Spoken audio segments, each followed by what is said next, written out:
A lady in her late 40s comes to me. She's had a lump in her left breast for about 5 years. The lump was getting smaller.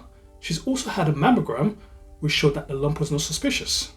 However, she was getting persistent pain in the lump. So I was like, the lump is getting smaller, the mammogram has shown nothing suspicious, there really isn't much to do.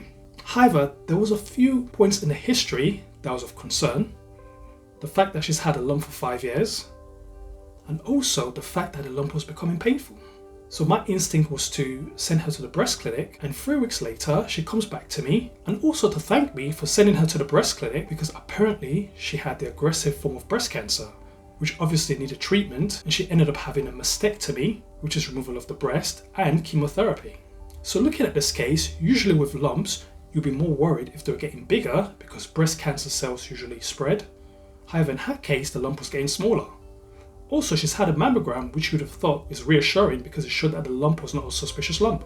However, she was also of the theory that the mammogram, and this is something that I will discuss in another video, she was of the theory that the mammogram had caused the pain because she started having the pain, which was more pronounced after the mammogram.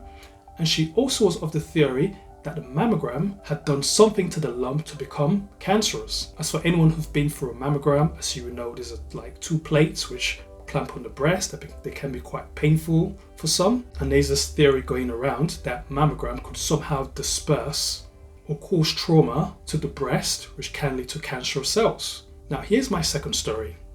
I had a 20-year-old lady who had just given birth. She was breastfeeding, she had pain in her breast and signs of what you would think is a breast infection because she had pain, she had swelling, she had redness, and the breast was quite warm to touch.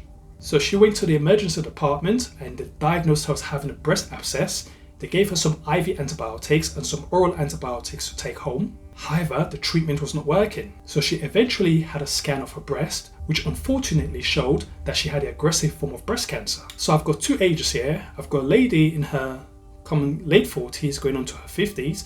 Then I've got a lady who's just entering into her 20s, both with aggressive breast cancers. And that's a point that age is not a discriminatory factor when it comes to cancer.